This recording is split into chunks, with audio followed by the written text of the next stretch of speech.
Happy morning, everyone. Welcome to Blue Stars Higher Secondary School English online class, 12th Standard English. Today, we are going to learn about the poem Ulysses. In the last video, we have discussed about Ulysses Part 1. So, today, we are going to discuss about Ulysses Part 2. So, this poem contains 70 lines. So we can discuss in 3 videos. So now let us move to the poem. We're all too little and of one to me, little remains, but every hour is saved. From that eternal silence, something more, a bringer of new things, and while it were for some 3 suns to store and hoard myself, and this grey spirit yearning in desire to follow knowledge like a sinking star beyond the utmost bound of human thought. So, in these lines, Ulysses continues to radiate a desire for adventure, claiming that even multiple lifetimes wouldn't be enough for him to do all the things he wants. At this point, though, he is an old man, a grey spirit. What is my grey spirit? Near the end of his life, and he wants to make the most of what's left. It's a waste of time for him to hang out in Ithaca for 3 years when his desire for adventure is still so alive. The phrase here, but every hour, the but every hour is a phrase. It describes it is saved from the eternal silence, something more, and a bringer of new things. It is also a phrase, which means is strange. It means something like each additional hour that I live or each hour that I am saved from death brings me new experience. So it just says this is a phrase, but every hour and from the eternal silence, something more, a bringer of new things. So these are phrases, and it describes what does it mean? It means something like each additional hour that I live or each hour that I am saved from death, which brings him new experience. So this is the definition for this is the meaning for the phrase. And here, 3 suns, what does it refer? It refers 3 days, but rather 3 years. So 3 suns it refers, it doesn't mean 3 days, but rather 3 years. So here, and this grey spirit yearning in desire to follow knowledge like a sinking star. So follow knowledge, it is also a phrase, and like a sinking star, it is also a phrase. So here the phrase follow knowledge like a sinking star is ambiguous. On the other hand, Ulysses wants to chase after knowledge and try to catch it as it sinks like a star. On the other hand, Ulysses himself could be that makes sense too. He's a great personality who is moving closer to death. So in this stanza, in this line, he just describes about the desire for adventure, claiming that even multiple lifetimes wouldn't be enough for him to do all the things he wants. So at this point, though he is an old man, a grey spirit near the end of his life. What is the grey spirit? It is which means near the end of his life, and he wants to make the most of what's left. So he thought it's a waste of time for him to hang out in Ithaca for 3 years when his desire for adventure is still so alive. So here the phrase, but every hour is saved from that eternal silence, something more, a bringer of new things is strange to him. It means something like each additional hour that I live or each hour that I'm saved from death brings me new experiences. So here, 3 suns doesn't mean 3 days, but rather 3 years. The phrase follow knowledge like a sinking star is ambiguous. On the other hand, Ulysses wants to chase after knowledge and try to catch it as it sinks like a star. On the other hand, Ulysses himself could be that makes sense too. He is a great personality who is moving closer to death. So this is the meaning of these lines. So next we can move to the next lines. This is my son, my own Telemachus, to whom I leave the scepter and the easel, well loved of me, discerning to fulfill. This labor by slow prudence to make mild a rugged people and through soft degrees subdue them to the useful and the good. So again I will read you. This is my son, mine own Telemachus, to whom I leave the scepter and the easel, well loved of me, discerning to fulfill this labor by slow prudence to make mild a rugged people and through soft degrees subdue them to the useful and the good. So, what does this line represent? Here, Ulysses introduces us to his son and his head Telemachus, who seems like the right guy to take over the job of king of Ithaca.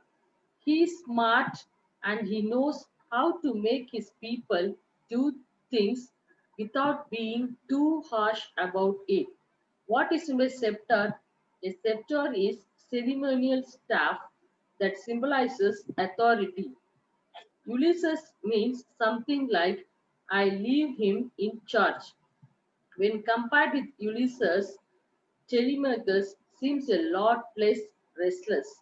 He has slow prudence, which means he's patient and willing to make the best decision for the people of Ithaca without being too hasty.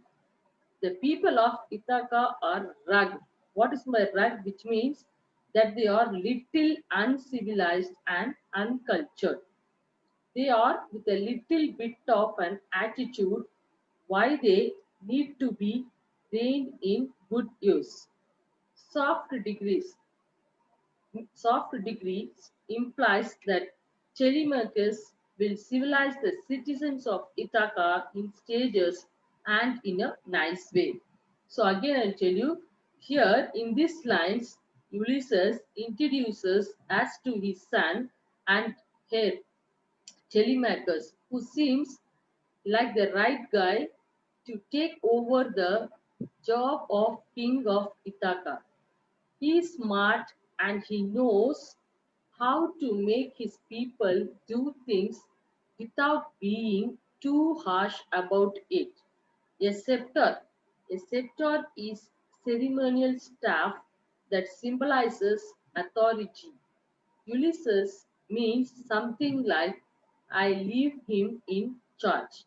I leave him in charge. When compared with Ulysses, Telemachus seems a lot less restless. He has slow prudence, meaning which means he is patient and willing to make the best decision for the people of Ithaca without being too hasty. The people of Ithaca are rugged, which means that they are little uncivilized or uncultured. They are with a little bit of an attitude why they need to be reined in good use. Here, soft degrees implies that Telemachus will civilize the citizens of Ithaca in stages and in a nice way. So next line is most blameless is he, centered in the sphere of common duties, decent not to fail in offices of tenderness and pay meet adoration to my household gods when I am gone. He work his work, I mine. There lies the port, the vessel puffs her sail. Most blameless is he, centered in the sphere of common duties, destined not to fail in offices of tenderness and pay meet adoration to my household gods when I am gone. He works his work, I mine. There lies the port, the vessel puffs her sail. So, what does this line represent? Here, Ulysses tells us more about Telemachus' qualifications, that he is a straight shooter all the way and he is a nice guy. And decent not to fail means that Telemachus is smart enough not to fail at doing nice things for people and paying the proper respects to the god. Here, meet represent appropriate or suitable. We are not sure whether when I am gone means that Ulysses is planning on going back to sea for some more adventures, or if he's thinking about his own death. So, what does these lines represent? Again, I will tell you, just listen. Here in these lines, Ulysses tells us more about Telemachus' qualification, that he is a straight shooter all the way and he is a nice guy, decent not to fail, which means that Telemachus is smart enough not to fail at doing nice things for people and paying the proper re- respects to the gods. Here, meet represent appropriate or suitable. We are not sure whether when I am gone means that Ulysses is planning on going back to sea for some more adventures, or if he is thinking about his own death. So, this is the meaning of this line. Next, we shall discuss about the appreciation. Little remains, but every hour is saved from that eternal silence. Something more, a bringer of new things, and while it were. How is every hour important to Ulysses? Ulysses wants to utilize whatever time is left with him. So every hour is important to him. So here in this line, according to Ulysses, he wants to utilize whether whatever time is left with him. So every hour is important to him. So according to Ulysses, every hour is important to him. What does the term little remains convey? He is already old, so only little time is left with him. So he is already old, so only little time is left with him. Next question. This is my son, mine own Telemachus, to whom I leave the scepter and the easel, well loved of me. Who does Ulysses entrust his kingdom to in his absence? Ulysses entrusts his kingdom to his son Telemachus in his absence. So he believes his son Telemachus. Ulysses entrusts his kingdom to his son Telemachus in his absence. Bring out the significance of the scepter. Scepter is the decorated staff carried by kings. It is the symbol of kingly power. So, scepter is nothing but it is the decorated staff carried by kings, and it is the symbol of kingly power. So, again, I will explain you. Who does Ulysses entrust his kingdom to in his absence? Ulysses entrusts his kingdom to his son Telemachus in his absence. Bring out the significance of the scepter. Scepter is the decorated staff carried by kings. It is the symbol of kingly power. So, hope you would have understood the poem, students.